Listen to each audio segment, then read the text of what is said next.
Hello everyone, आप सभी का स्वागत है आपके अपने YouTube चैनल पे। तो आज की क्लास में दोस्तों बात करने वाले क्लास 8 परिमेय संख्या प्रश्नावली 1.2 का प्रश्न संख्या 3 के बारे में। इससे पहले वाले लेक्चर में हम लोग प्रश्न संख्या 2 को देखे थे, तो बिना देर के ही क्वेश्चन को रीड करते हैं और इसे भी हल करते हैं दोस्तों। तो जैसे कि हमारा क्वेश्चन में क्या लिखा कि निम्नलिखित परिमेय संख्याओं के लिए योग के क्रम विनय गुण को सत्यापित कीजिए। दोस्तों यहाँ पे सबसे पहला बोला योग के क्रम विनयमय गुण, ठीक है, क्रम विनयमय गुण को क्या करना है, सत्यापित करना दोस्तों। तो हम लोग सबसे पहले जानेंगे दोस्तों कि क्रम विनयमय गुण कहते किसको हैं। तो मान लीजिए हम लोग यहाँ पे एग्जाम्पल लेते हैं दोस्तों, क्या लेते हैं, एग्जाम्पल, ठीक है। मान लिया एक संख्या लिए ए और दूसरी संख्या लिए बी, और जो हमारा रिजल्ट आया वो मान लीजिए आया कि हमारा क्या, सी। अब हम लोग क्या करेंगे कि बी को पहले लिखेंगे, क्रम चेंज कर देंगे, अब ए को बाद में लिखेंगे। अगर हमारा सी आ गया दोस्तों आंसर, तो हम लोग कहेंगे इस केस में कि क्रम विनयमय गुण सत्यापित होता है। क्या होता है, क्रम विनयमय गुण सत्यापित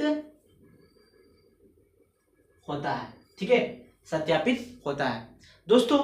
अगर ए बी से समझ में नहीं आया हो तो आइए एक एग्जांपल लेके हम लोग देखते हैं। मान लीजिए एक संख्या हम लोग लिए 3 और दूसरा लिए 4। जब इसको हम लोग जोड़ेंगे दोस्तों तो 7 आएगा। अब क्या करते हैं कि क्रम को चेंज कर देते हैं, 4 को पहले लिखते हैं और 3 को बाद में लिखते हैं। तो देखिए आंसर हमारा 7 ही आएगा दोस्तों। तो इस केस में हम लोग क्या कर रहे हैं, क्रम विनय गुण को सत्यापित कर रहे हैं दोस्तों। यानी कि क्रमों को चेंज कर जब हमारा आंसर समान आ रहा है तो ऐसे गुण को हम लोग क्रम विनयमय गुण कहते हैं दोस्तों। आइए अब देखते हैं एक और एग्जांपल जो कि यहाँ पे लिखा हुआ। मान लीजिए एक है 1/2 और एक है हमारा 5/2 दोस्तों। ये दो परिमेय संख्या ली, पहला में 1/2 प्लस 5/2। फिर अब इन दोनों को हल किया, 2 और 2 के एलसीएम हमारा 2 आएगा। फिर ऊपर वाला क्या हो जाता है दोस्तों, जुड़ जाता है, तो 5 और 1 कितना हो जाएगा, 6/2, और जब कर देंगे तो हमारा 3 आएगा, इस तरह से, ठीक है। अब क्रम चेंज कर देते हैं, पहले 5/2 को लिखते हैं दोस्तों, फिर 1/2 को लिखते हैं। देखिए क्रम चेंज करना, क्या करना, क्रम विनय मतलब क्या, क्रम को चेंज करके आंसर को लाइए, ठीक है। अब देखिए 2 के एलसीएम 2 आ जाएगा, 5 + 1 6/2। देखिए दोस्तों हमारा यहाँ भी 3 मिला था, यहाँ भी 3 मिला। तो इस केस में हमारा क्रम विनयमय गुण जो होता है सत्यापित होता है दोस्तों। आइए अब क्वेश्चन को हम लोग हल करते हैं कि ये कैसे बनेगा। तो अभी इसको नोट डाउन कर लीजिए दोस्तों, साइड में काम देगा आपको। चलिए तो यहां पे हम लोग लिखेंगे हल, और यहाँ योग के अंदर बोला है इसलिए हम लोग प्लस का साइन लेकर चलेंगे दोस्तों, ठीक है। तो यहां पे लिखेंगे -5/7 प्लस 3/8। अब देंगे दोस्तों बराबर। ऐसा क्यों दे रहे हैं, क्योंकि आप क्रम को हम लोग चेंज करने वाले हैं। 3/8 को पहले लिखेंगे प्लस और -7/5 को बाद में लिखेंगे दोस्तों। अब देखिए इसको बोलते हैं बाया पक्ष और इसको बोलेंगे हम लोग दाया पक्ष।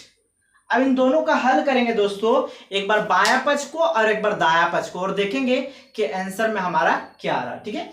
तो अब हम लोग बाया पक्ष को हल करते हैं। चलिए बाया पक्ष क्या है, बाया पक्ष में इसको मिटा देते हैं, ठीक है। बाया पक्ष में हमारा है -7/5 प्लस 3/8। अब देखिए 5 और 8 दो अलग अलग नंबर है, इसलिए हम लोग यहाँ पे गुना कर सकते हैं दोनों को। 5 और 8 का एलसीएम निकालेंगे तो 8 × 5 कितना होता है, 40। 8 को 7 से करेंगे तो 8 × 7 = 56 माइनस में। अब देखिए बीच में प्लस का साइन, 5 × 3 = 15। अब देखिए माइनस प्लस क्या होता, माइनस प्लस माइनस, 56 में से जब 15 जाएगा दोस्तों तो हमारा 41 बचेगा, 41 बचेगा, लेकिन साइन होगा माइनस का। क्यों, क्योंकि 56 और 15 में बड़ा कौन है, 56, और 56 के पास हमारा माइनस का साइन है। नीचे कितना हो जाएगा, 40। तो इस तरह से हम लोग बाया पक्ष को हल किए दोस्तों। अब आइए दाया पक्ष को हल करते हैं। तो हमारा बाया पक्ष में इतना आ गया, और दाया पक्ष में क्या है, तो हमारा 3/8 प्लस -7/5। देखिए 5 और 8 का एलसीएम 40 आएगा दोस्तों, तो 40 लिख दिए, ठीक है। 5 × 3 = 15 प्लस और 8 × 7 = 56 तो इस तरह से हम लोग 56 को लिख दिए।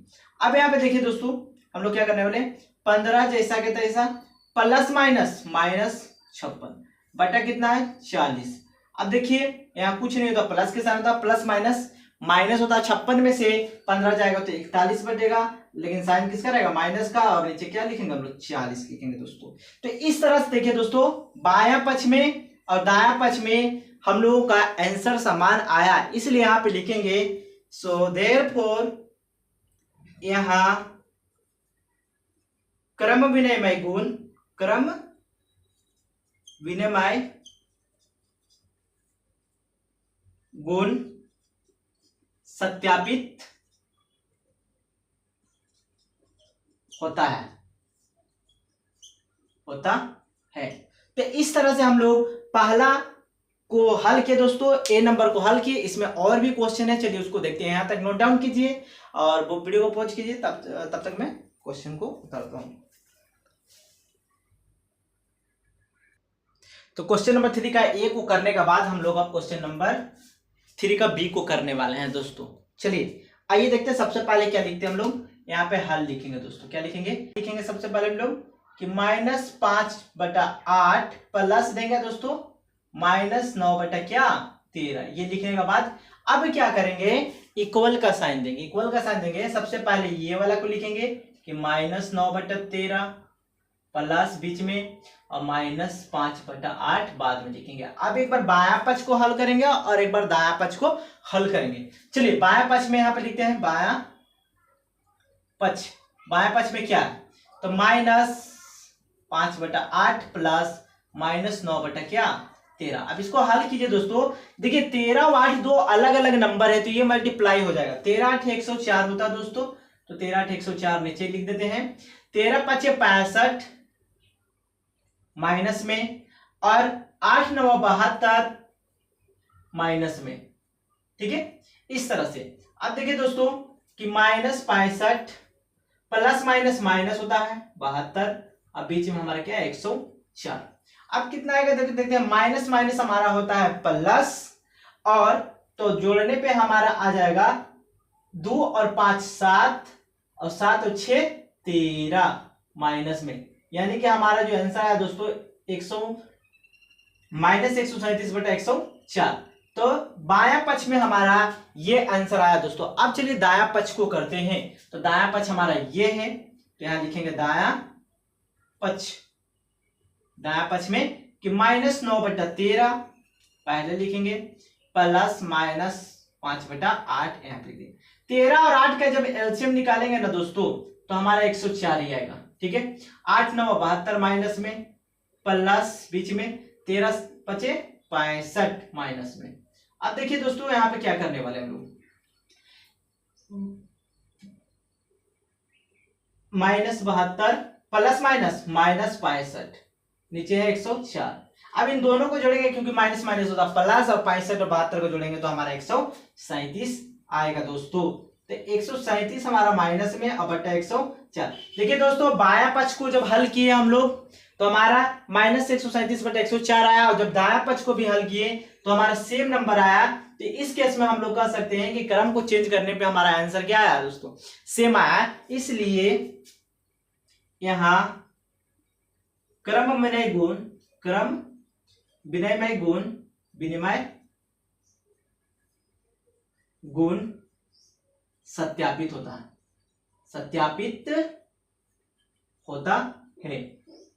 तो इस तरह से हम लोग क्वेश्चन नंबर 3 का बी भी हल कर लिए हैं दोस्तों। बाकी जो क्वेश्चन बचा है दोस्तों वो आप खुद सॉल्व कर लिएगा, वो आपके लिए HW के तौर पे दिया जा रहा है दोस्तों। अगर आपको नहीं समझ में आया तो आप कमेंट बॉक्स में कमेंट कीजिएगा, सर ये समझ में नहीं आया, मैं आपको उस तरह वीडियो बना के उस पर अपलोड कर दूंगा। तो आज के लिए इतना ही दोस्तों, फिर मिलेंगे नेक्स्ट लेक्चर में। And thank you for everyone and thank you for watching my video and जय हिंद दोस्तों।